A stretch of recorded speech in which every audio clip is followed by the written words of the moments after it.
안녕하세요. 동그리골프TV의 이동규 프로입니다. 이번 시간에는 백스윙의 플레인에 대해서 설명을 드리려고 하는데요. 우리가 스윙 플레인을 이야기할 때 뭐 원 플레인 스윙이다, 투 플레인 스윙이다 라고 뭔가 정의를 해서 이야기를 하는 경우가 굉장히 많은데 실질적으로 선수들의 그 스윙 플레인, 스윙의 면을 진행하는 면을 보면 굉장히 다양하게 움직여지는 것을 볼 수가 있어요. 항상 같은 패턴으로 모든 선수들이 동일하게 이 플레인을 갖고 있는 게 아니기 때문에 뭐가 정답이다 라고 할 수는 없지만 주로 많이 사용하는 게 어떤 형태의 플레인이고 또 우리 시청자분들은 또 어떤 방식의 플레인을 가져야 좀 더 효율적으로 타격을 할 수 있는지 그런 것들을 좀 설명드리려고 합니다. 일단 제가 수업을 할 때도 굉장히 많이 이야기를 하는 내용이기도 한데 우리가 셋업을 하잖아요. 그러면 이 어드레스에 따라서 셋업에 따라서 앞뒤 간격과 이 라이각이라고 하는 게 달라집니다. 드라이버나 긴 채들은 조금 멀어지고 이거는 5번 아이언인데 조금 멀어지고 이 라이 각도가 요 지면과 샤프트의 각도, 라이 각도가 좀 낮아지고요. 그 다음 짧은 채는 8번 아이언인가 그런데 짧은 채는 라이 각도가 서지고 앞뒤 간격이 조금은 가까워지죠. 공과 나하고의 간격이. 그만큼 채가 길어짐에 따라서 멀어지고 채가 짧아짐에 따라 가까워지고 세워지는데 이때 우리가 처음에 뭐 지금 8번 아이언으로 준비를 했을 때 이 샤프트를 딱 정렬을 시켜놓고 셋업을 주었다라고 가정을 하면 뭔가 여기에서 너무 기이하게 뭐 너무 이렇게 채를 세운다든지 너무 든다든지 하지 않고 채를 평평하게 놓았다라고 가정을 하면 그 상태에서 샤프트의 연장선 이렇게 선이 있다고 가정을 해볼게요. 이 샤프트의 연장선을 저는 보통 1층이라고 이야기를 해요. 1층. 자, 이 샤프트의 연장선이 1층. 그 다음 이 상태, 이 1층 라인으로 백스윙을 쭉 가져가게 되면 굉장히 이상한 느낌을 가져갈 수가 있는데요. 보세요. 이 샤프트의 연장선이 있다고 가정을 하고 그 연장선으로 제가 백스윙을 그대로 빼볼게요. 자, 이게 지금 제가 만든 백스윙입니다. 처음 셋업 때 만들어놨던 이 샤프트 라인을 그대로 지켜서 백스윙 라인을 1층으로 만들었는데 이렇게 되면 굉장히 옹색한 형태의 백스윙을 만들 수가 있어요. 좀 이상해 보이지 않나요? 그리고 제가 또 많이 쓰는 표현인 숄더 플레인 2층이라고 표현을 하는데요. 우리가 정상적으로 백스윙을 만들었을 때 뭔가 그리고 있는 이 각도입니다. 어깨의 선 정도의 숄더 플레인. 그러면 처음 샤프트가 있던 이 샤프트 플레인과 2층으로 올라갔던 숄더 플레인.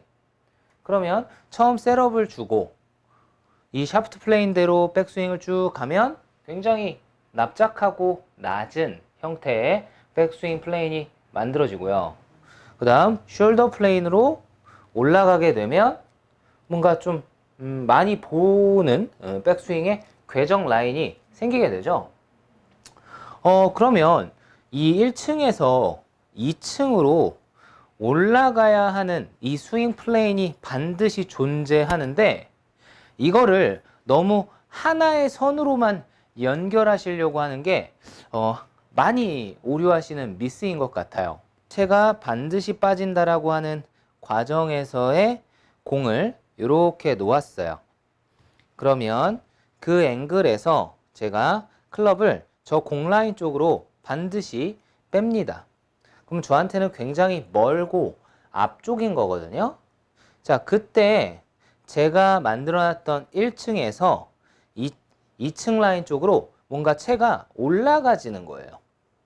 여기에 있던 손이 실제로 높아지니까 여기에서 1층으로 그대로 가려면 여기에서 손이 올라가지 않고 계속 뒤로만 가갖고 1층의 백스윙 모습을 만들어야 하는데 우리가 테이크백이라고 하는 이 스윙의 출발을 하게 되면 여기 있던 손이 약간은 높아지기 때문에 2층 라인 쪽으로 가고 있는 게 되어버리는 거죠.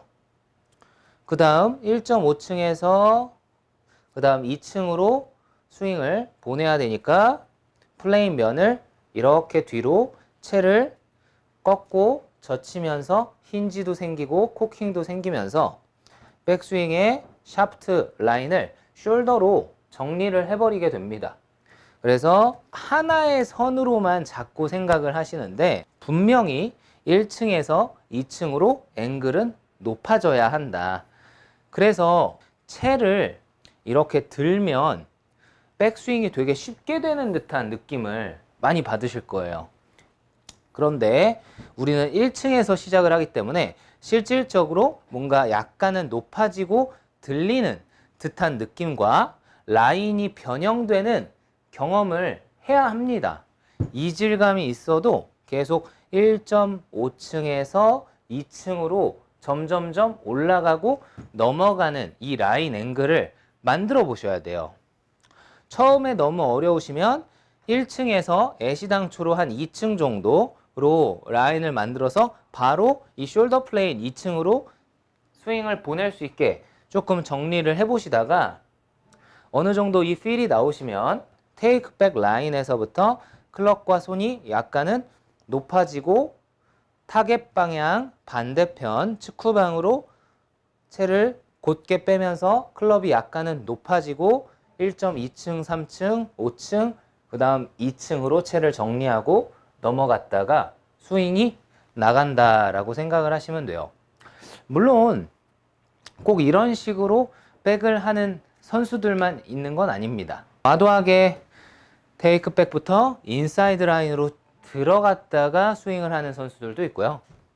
아예 바깥쪽으로 테이크백 라인을 보내는 선수들도 있고 굉장히 다양한 스윙 플레인의 면을 볼 수가 있는데 연습량이 좀 적으신 일반적인 골퍼분들은 무슨 선수가 어떻게 했다라고 해서 무작정 따라하기보다는 조금 기본적인 패턴에서 크게 벗어나지 않는 확률적으로 가장 안전한 패턴으로 접근을 해보시는 게 낫지 않을까라는 생각을 해봐요.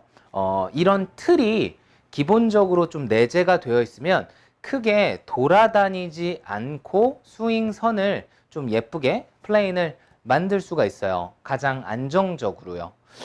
대체적으로 어프로치를 할 때 조금 요란스럽게 하는 선수들은 거의 없는 것 같아요. 뭐 어프로치를 플레인대로 정렬시켜서 만들었다가 만들고 뭐 이래야 되는데 이걸 막 요란스럽게 이걸 하면 굉장히 공의 타격이 불안정하겠죠.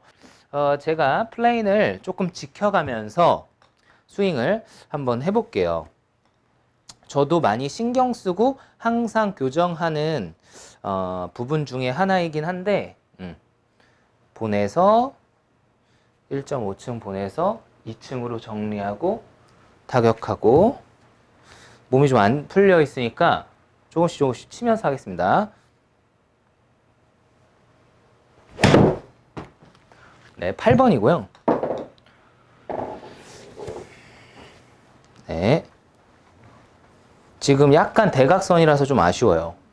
일부러 채를 좀 플레인을 지키는 거를 좀 보시면 좋은데 그래도 약간 육안으로 확인하시기는 좋으실 것 같아요. 네. 8번 아이언입니다. 자, 좀 반듯하게 이미징을 넣고 둘 채를 뒤로 보내서 정리시키고 보내고 만에 하나 이런 패턴으로 조금 훈련을 하고 싶다고 하시면 항상 공을 놓는 자리에 우측에 공을 조금 두시고 그 선으로 테이크백을 뽑는다고 생각하시면 직선이거든요. 그 정도에 한 1m 정도 되는데 그 정도에다가 공을 놓으시고 클럽 헤드를 그 방향으로 약간 보내주는 거예요. 뭐 진짜 닿지는 않더라도 그런 필로예요. 그러면 1층에서 1층으로 뽑지 않고 인사이드 라인을 만들지 않고 테이크백 라인을 조금은 지킨 후에 거기서 정리를 하는 거죠. 약간 뒤로요. 그러면 테이크백 라인 잡고 둘 보낸 후 정리 뒤로 처져 있게 숄더 플레인입니다. 그래서 어깨선과 수평한 형태로 얘를 보내준 다음에 그걸 가지고 공을 타격하는 트레이닝을 좀 해보시면 괜찮을 것 같아요. 네, 이렇게 끊어서 훈련을 하셔도 좀 익히시는 데에는 도움이 많이 되실 것 같은데 계속 해보겠습니다. 숄더 플레인까지 1.5층, 2층 정리됐고요. 스윙. 끊었다 치니까 확실히 타점이 굉장히 안 나오죠? 막 뒤도 치고 잘 안 맞았는데. 자, 계속 해보겠습니다. 1.5층, 2층. 좋았어요. 네. 위치가 딱 느껴져요. 잘 받치고 있다. 잘 받치고 있다라는 게 느껴져요. 여기에서 뭐 멈출 건 아니고 여기에서 원래 앵글을 조금 더 타고 회전으로 들어가셔도 되는데 중요한 건 면입니다. 면. 스윙의 면. 조금 때려볼까요? 둘. 바깥쪽 라인. 잘 맞았습니다. 이렇게 평상시에 이 스윙 플레인 때문에 조금 고민이신 분들, 뭐 2단으로 올라간다라는 둥, 뭐 친구들이 야, 너 왜 이렇게 끊어지냐, 뭐 2중으로 올라가냐, 2단으로 올라가냐, 뭐 팔이 벌어지냐, 뭐 어쩌고 저쩌고 이런 거에 대해서 평상시에 좀 스트레스셨던 분들에게 좀 도움이 되실 것 같아요. 약간 분할을 하더라도 정확하게 분절을 나누어서 내가 어떤 컨셉으로 얘를 정리해서 스윙으로 들어가야 할지를 한번 체크해 보시면 굉장히 큰 도움이 되실 것 같습니다. 연습해 보세요.